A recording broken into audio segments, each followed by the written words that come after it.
남미 지역의 유명한 고대 문명이었던 마야 문명, 그리고 동남아시아 지역의 패권을 휘어잡았었던 크메르 문명, 이 두 문명의 공통점은요, 1000년 전쯤에 어느 날 갑자기 자취를 싹 감춰버렸다라는 것입니다. 학자들은 이 멸망의 이유에 대해서 연구했습니다. 여러 가지 가설들이 있지만요, 그 중에 한 가지가 시스템 문제라는 것입니다. 무슨 말이냐고요? 기후와 환경이 계속 바뀌는데 이 두 문명이 과거의 시스템을 바꿀 생각은 못했었다라는 것이죠. 유연한 대처를 못했던 것입니다. 자, 오늘날 말이에요. 우리들은 좀 다를까요? 우리가 청년들을 주님께로 계속 이끌어 가기 위해서는요, 우리에게 이미 주어져 있었던 과거의 시스템도 더 획기적으로, 유연하게 바꿔야 될 때가 많은 것 같습니다.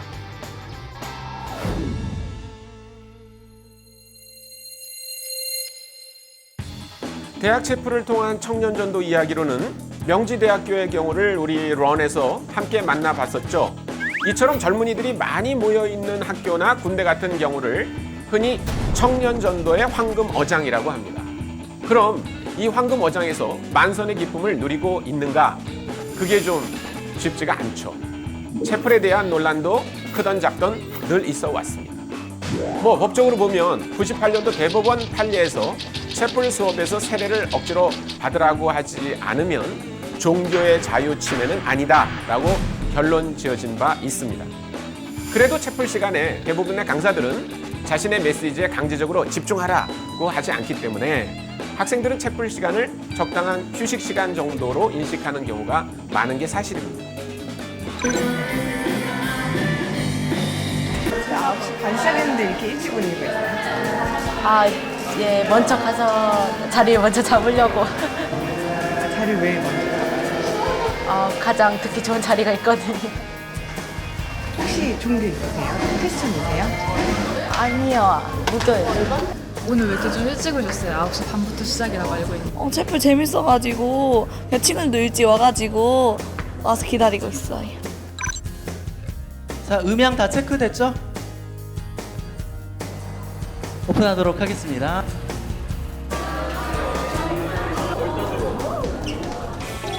이게 웬일일까요? 무슨 아이돌 그룹 공연도 아니고 체플 시간에 이렇게 뛰어들어오는 학생들은 처음 봅니다. 보통의 체플 시간은 자는 시간, 음악을 듣거나 잡담하고 휴대폰을 보는 시간, 대략 이런 시간이 되기 마련인데요. 전주대학교의 체플 시간, 대체 뭐가 다르기에 이런 희한한 광경이 펼쳐지는 걸까요? 아프리카 속담에 배고픈 자에게는 들을 귀가 없다라는 말을 제가 듣게 됐어요. 책을 보면서. 그래서 일단 학생들을 먹이고 봐야겠다라는 생각이 들어서 매주 선물을 하나씩 조그맣게 준비하기 시작했어요. 그래서 사탕 하나, 그리고 초콜릿 하나, 이렇게 체플에 들어오는 수천 명의 학생들에게 선물을 하나씩 선물하다 보니까 학생들의 마음이 조금씩 열리게 됐고, 그러면서 분위기가 많이 좋아지게 됐어요. 비신자 학생들을 따로 모아서 더 효과적으로 복음을 전하고, 기존에 신앙이 있는 학생들은 따로 모여서 정말 캠퍼스를 위해서 기도할 수 있고 예배할 수 있는 뜨거운 체플을 만들어 보자라는 의견들이 나오게 되면서 제가 비신자 체플 학생들을 위한 프로그램을 진행하게 됐고, 또 기존에 계신 목사님들께서 예배 형식으로 이렇게 기존의 체플을 진행하게 됐습니다. 미션스쿨은 우리나라 전체 대학의 약 20% 정도를 차지한다고 합니다. 그리고 체플은 대부분 보통의 예배 형식으로 진행되죠. 그런데 체플에 들어오는 상당수가 믿음이 없는 학생들이란 말입니다. 예배가 따분하고 뭐하고를 떠나서 이 친구들은 예배 그 자체가 어색하고 불편하다는 얘기죠. 예배 드리다 보면 막 어떤 때는 이렇게 손 들고요, 찬양도 하고 통성기도도 하고. 근데 이 친구들이 보기엔 이게 얼마나 어색한 광경이겠냔 말입니다. 입장을 바꿔서 생각해 보자고요. 우리가 사찰을 방문했는데 갑자기 막 다 같이 108배를 하자고 하면 그거 얼마나 어색하고 불편하겠냔 말입니다. 그래서 생각해낸 게 예배의 이원화 같은 체플의 다양화입니다.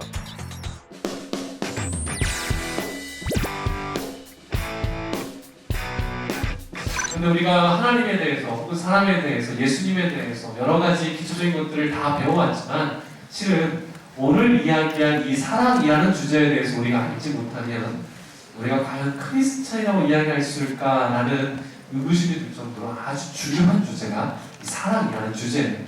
그렇다면 오늘 우리가 보고 있는 고린도전서 13장은 이 사랑에 대해서 뭐라고 이야기하고 있을까? 이 내용들을 통해서 함께 좀 살펴보도록 하겠습니다.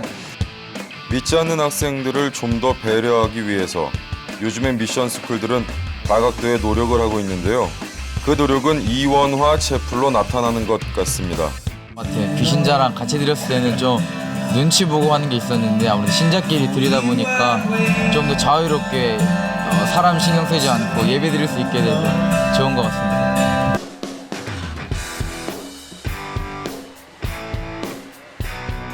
안녕 얘들아, 시험 보느라 고생했다. 안녕 얘들아, 안녕. 그 편지 봉투 받았어? 편지지랑 오케이. 편지 어머니한테 편지 쓰라고 했잖아. 미래 남친한테 써도 되고. 혹시 회계학과 항로 왔니? 김항로? 너 항로야? 누가 항로 사랑한다고 나한테 말해달라고 했어. 맨 앞에 앉아있을 줄이야. 채플 담당 교수이자 목사님이 마치 학생들 하나하나의 얼굴과 이름을 다 아는 것 같은 친밀한 분위기가 느껴지는데요. 거기엔 특별한 이유가 있다고 합니다. 이 채플도 예배고 이 예배를 통해 가지고 결국은 거기에서 설교를 갖다가 하시는 분들이랑 학생들 간에는 인간관계가 맺어지잖아요. 그게 이제 기존 교회에서는 목회라고 얘기하는 부분이죠. 그런데 기존의 대학에서는 이 채플을 갖다가 강의로만 접근을 했지 목회 쪽으로 접근을 하지는 않은 거죠. 이 학생들에게 내가 해줄 수 있는 게 뭘까? 하나님 마음을 품고서 이 학생들을 섬길 수 있는 게 뭘까? 많이 생각하면서 제가 그 당시에는 아예 기숙사에 같이 학생들하고 살면서 거의 365일을 그냥 학생들하고 같이 아침부터 또 오후, 저녁, 밤 늦게까지 같이 뒹굴면서 같이 밥 먹고 같이 힘든 것 들어주고 안아주고 또 필요한 거 기도도 해주고 그런 노력들을 많이 하게 됐고요. 미션스쿨에서 채플은 대부분 강사 초빙으로 이루어지고 있습니다. 다양한 분야의 전문가들로부터 학생들이 좋은 영향을 받기 원해서지요. 채플을 수업의 관점에서 바라보게 생긴 시스템입니다.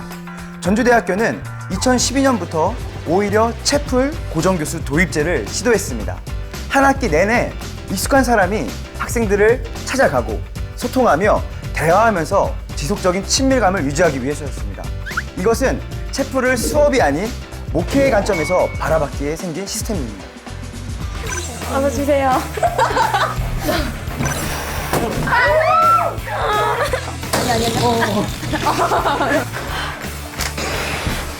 이거 몇 개예요?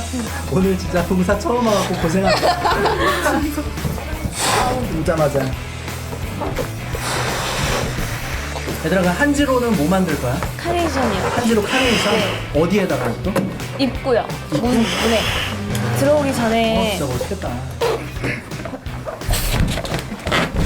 어떤 사람이 들어온지도 잘 모르고 어떤 마음을 가지고 들어온지도 잘 몰라요. 그런데 여기서 누가 변할지 모르는 거예요. 그래서 작은 선택을 통해서 한 명이 변한다는 게 저는 감사하고 기쁘고 짜릿한 그런 제가 페이스북에다가 얘들아 너네 지금 새벽인데 어디서 공부하고 있니? 내가 음료수 들고 찾아갈게. 이렇게 제가 한 2년 전에 글을 처음 올렸더니 학생들이 거의 100명 가까이가 댓글을 달면서 전도사님 저 지금 기숙사 18층에서 공부하고 있어요. 전도사님 저 열람실 38번 자리에서 공부하고 있어요. 음료수랑 쪼꼬바랑 들고서 새벽 1시부터 새벽 4시까지 혼자서 막 땀을 뻘뻘 흘리면서 학생들을 찾아다니고 그렇게 했었던 때가 있었는데 너무 힘들더라고요. 처음에는 혼자 하려니까. 그런데 하나님께서 믿음의 학생들을 계속 붙여주시기 시작했어요. 지금은 그래서 수업 시간을 할애해서 도와주는 학생들도 너무 많아졌고요. 대부분의 미션스쿨에선 이러한 예배봉사팀을 따로 모집하고 꾸리는 등의 복잡한 과정을 거쳐야 하는데 전주대학교에선 자연스럽게 채플을 향해 마음이 움직인 학생들이 자발적으로 모여 채플을 위한 모든 준비를 한다고 합니다. 놀라운 일입니다. 예전의 청년들은 듣고 이해하는 것에 능숙했다고 하는데요. 요즘 청년들은 보고 느끼는 것에 훨씬 더 익숙하다고 하죠. 전주대학교의 청년들이 권복음 목사의 헌신적인 진심과 열정을 느끼고 학교 측의 혁신적인 의지와 변화의 노력을 직접 보면서 반응을 해온 거죠. 4년의 시간 동안 꾸준히. 하나님 이른 아침 저희들 또 이 자리에 불러주시고 하나님 예배하는 자리에 또 한 영혼을 섬기는 자리에 동력자들로 불러주시니 감사합니다. 하나님 먼저 우리가 주님 앞에 바로 선 예배자 되게 하여 주시고 우리를 부르신 이 자리에서 하나님의 영광 나타낼 수 있는 부족하지만 정말 예수님 닮아갈 수 있는 우리 각 사람 각 예배자들 되게 하여 주시옵소서. 좋지 않은 감정들로 이 채플에 들어오는 학생들이 있다면 하나님 우리가 나누는 모든 메시지와 찬양과 섬김의 모습들을 통해서 하나님의 사랑을 기억하게 하여 주시고 그들의 마음 문이 열리고 하나님을 향한 영적 호기심이 생기게 하여 주시고 예수님의 희생과 헌신과 그 사랑의 능력을 하나님 그 구원의 생명을 경험할 수 있는 그 자리로 한 발자국씩 더 다가가는 시간 되게 하여 주시옵소서. 오늘 이 자리에 들어오는 4천여 명의 하나님을 알지 못하는 비기독교인 학생들을 위해서 우리 한번 주여 부르고 기도하는 시간 갖도록 하겠습니다. 함께 기도하겠습니다. 주여 주님 우리로 하여금 하나님 부족하지만 저희들 기도함으로 전주대 채플의 특징 중 하나, 예수님을 믿지 않는 친구들에겐 기독교에 대해서 거부감이 덜 하도록 해주고 반면에 뒤에서 채플을 준비하는 사람들은 더 열정적으로 기도하는 겁니다. 이게 바로 믿지 않는 요즘 청년들을 주님께로 이끌기 위한 좋은 키포인트 중 하나이기도 한 것 같은데요. 가장 거룩한 예수님이 우리를 구원하시기 위해서 가장 거룩하지 않은 인간의 옷을 입고 이 땅에 오신 것과 같은 모습이겠죠.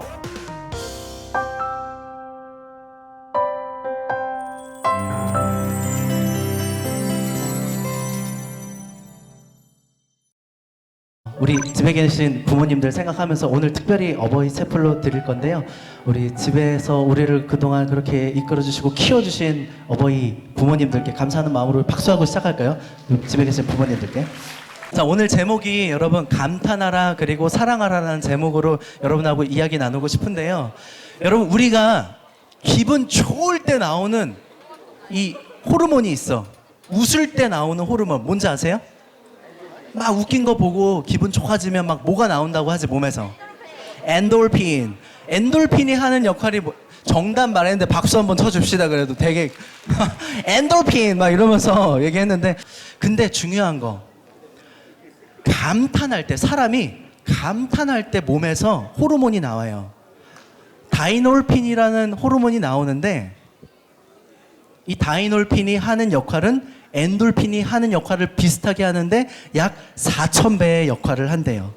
와 진짜 대박 막 이러면서 감탄할 때 다이놀핀이 많이 나오는데 여러분들을요 어린 시절부터 감탄하면서 키운 존재가 누구냐면 바로 부모님이라는 존재예요.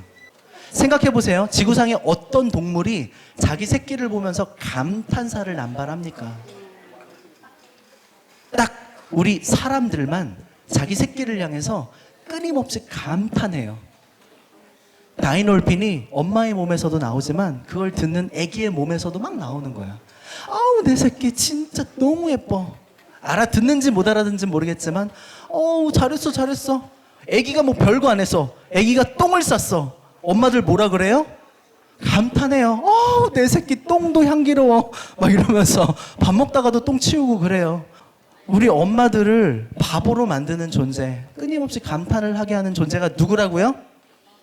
아기가 아니라 누구라고? 나. 여러분들이 바로 그런 존재들이었다고. 옆 사람 친구한테 이렇게 한 번만 말해주세요. 혼자 있는 사람은 자기한테 말해주세요. 당신은 감탄을 먹고 자란 사람입니다. 시작. 설교를 할 때 설교자가 성도들과 눈을 마주치면서 마음과 진심을 전하는 건 상당히 중요하다고 합니다.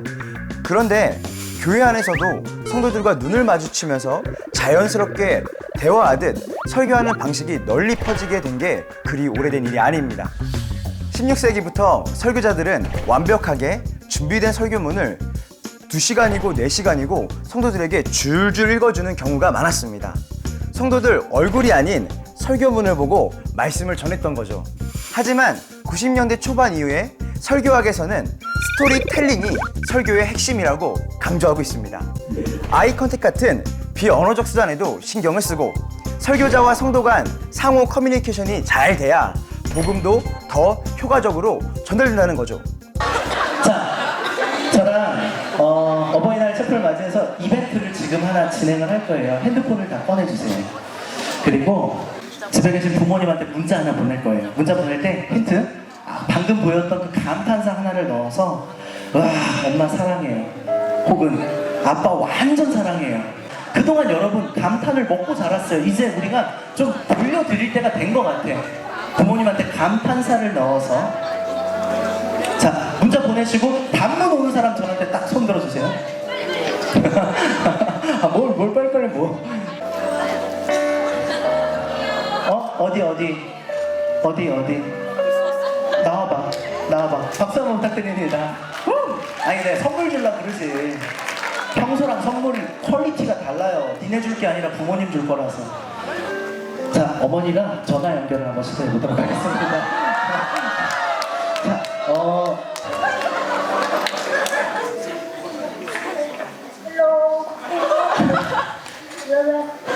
소심한데. 어머니 안녕하세요. 안녕하세요. 어머니 지금 수업 시간인데요. 네, 여기 지금 지혜가 채플 수업을 듣고 있는데요. 여기 한 800명 정도 학생들이 모여 있어요. 죄송해요. 죄송할 건 없습니다, 어머니. 저희 학생들이요, 어머니께 너무너무 사랑하고 키워주셔서 너무 고맙다고 800명의 학생들이 환호와 박수를 어머니께 좀 보내드릴 건데요. 들리셨으면 좋겠습니다, 어머니. 예, 감사합니다. 자, 준비되셨죠? 우리 어머니라고 생각하고 준비, 시작! 어머니 들리세요? 감사합니다. 우리 지혜요, 왕따 시키지 말고요. 많이 사랑해주세요. 네, 감사합니다. 박수 한번 부탁드립니다. 예. 두 번째 이벤트를 진행할 건데요. 오늘의 주인공이 여기 지금 앉아 있어요. 주인공을 영상으로 한번 만나볼게요. 불 좀 꺼주세요.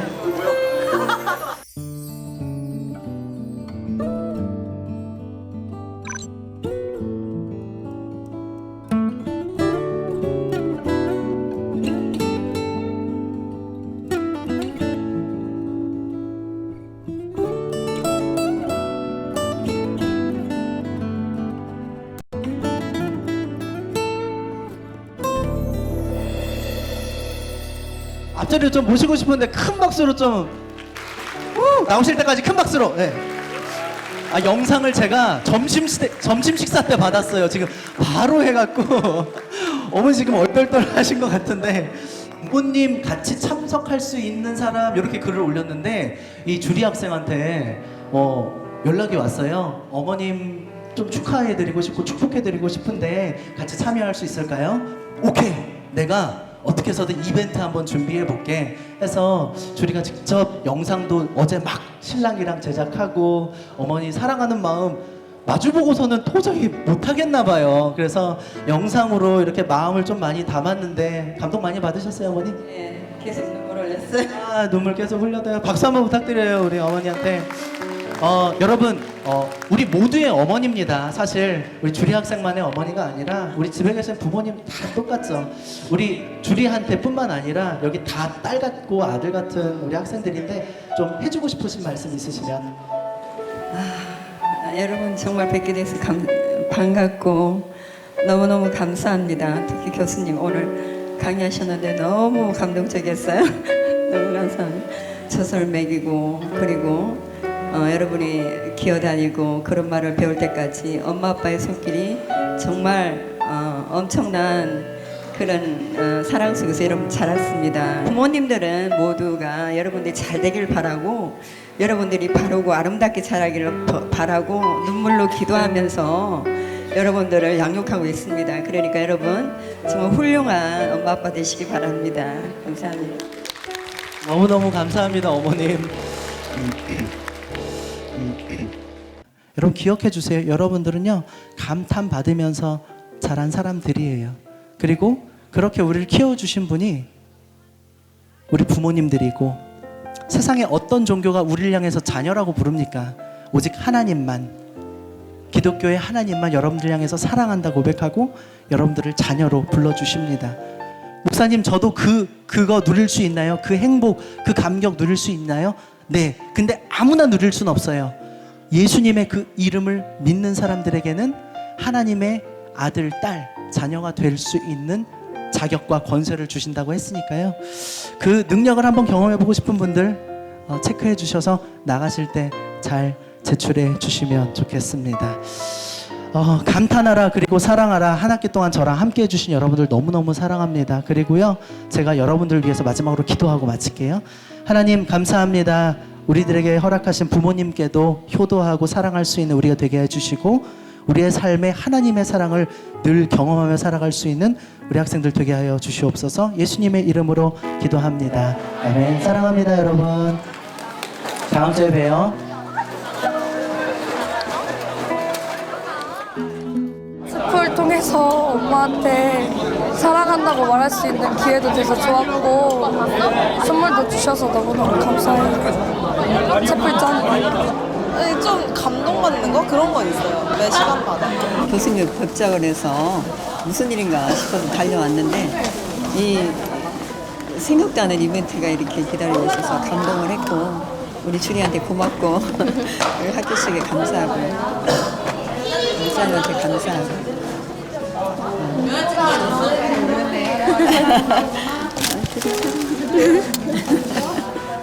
알고 보면 남다른 면이 많은 전주대학교의 채플이지만, 얼핏 보면 채플 시간에 학생들이 딴짓하고 휴대폰 보고 아직도 겉보기엔 여느 대학의 채플과 크게 달라 보이진 않습니다.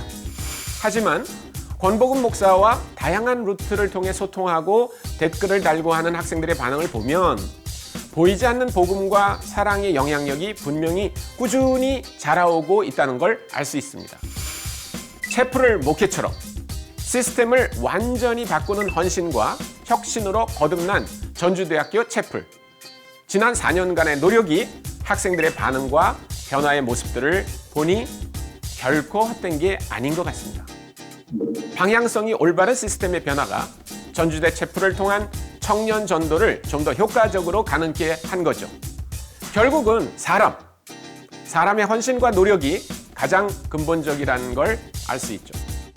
듣다 보니까 너무 좋은 말씀이 많고 기독교에 대한 반감이 좀 사라지는 거예요. 그래서 요즘에는 이 채플 듣는 것뿐만 아니라 목요일마다 12시 반에 여기서 그 목요 기도회라는 게 열리는데 거기도 지금 참가하고 있고요. 교회에 대한 인식이 좀 많이 바뀌고 있는 것 같아요. 전도서 말씀에 보면은 청년의 때 하나님 창조주 하나님을 기억하라고 하잖아요. 그래서 저희 학교에서 그런 사명을 가지고 이 채플을 운영한다고 생각을 하고 있거든요. 그래서 이 채플을 통해서 아직 주님 알지 못하는 많은 사람들이 창조주 하나님 알고 또 하나님 앞에 돌아와서 정말 하나님의 사람으로 거듭났으면 좋겠어요. 제가 그랬던 것처럼. 저도 사실은 아멘 아멘 해주는 그 기독 청년들 앞에서 설교하고 싶은 막 간절함이 막 너무 많고, 근데 이 친구들이 안 듣고 있는 것처럼 보이더라도 그 안에서 그 생명 대신 예수님을 계속 만나고 있다는 그 보이지 않는 하나의 그냥 믿음으로 설교를 하는 거죠. 앞으로 언제까지 하나님께서 캠퍼스 사역을 또 허락해 주실지는 모르겠지만 비전과 포부가 있다면 하나님 허락하시는 그 순간까지 최선을 다해서 그냥 어떤 큰 꿈을 바라보고 큰 목표를 세우고 달려가는 것이 아니라 그냥 오늘 제 눈앞에 그리고 제 앞에 보내주신 그 한 영혼에게 복음을 전할 수 있다면 앞으로의 어떤 일은 하나님께서 아실 것 같아요. 저는 잘 모르겠는데 그냥 오늘 제가 만났던 학생들 마주보면서 함께 울면서 예수님 전할 수 있는 그 사건, 그 순간만으로도 너무너무 행복하고 감사합니다.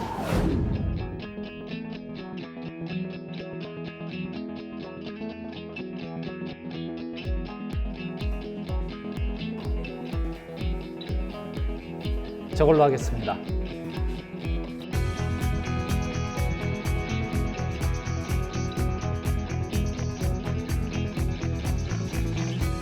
요즘 기독교에 대한 이미지가 이렇습니다. 이렇게 슈퍼마켓이나 커피숍에서 고를 수 있는 여러 가지 종교들 중에 하나라고요. 청년들이 가지고 있는 이런 생각의 틀을 바꿔주지 않는 한요, 기독교에 대한 그 거룩하고 존귀한 이미지를 잘 전달하기가 어렵겠죠? 기독교는요, 커피숍에서 메뉴 고르듯이 그렇게 여러 가지의 종교들 중에 하나를 골라낼 수 있는 게 아니라요, 오히려 응급실에 막 도착한 응급 환자가 의사의 처방대로 딱 하나밖에 안 남은 백신을 맞을지 말지를 결정해야 되는 그런 절대적인 것입니다. 전도 대상자들이 가지고 있는 그런 관념 하나만 깨뜨려줘도요, 훨씬 효과적으로 복음을 전할 수 있습니다.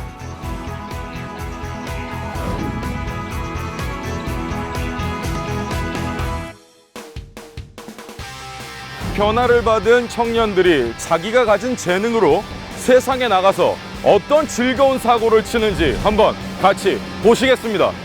이제 그 짱이 왔을 때 이제 제가 그 친구를 꺾지 못하면은 서울에 있던 놈이 부산으로 가요. 그러면 후천이 걸게 돼 있어요. 용기 있는 사람은 자리에서 한번 일어나서 좀 같이 놀았으면 좋겠는데. 주여 나도 내가 되게 하소서. How great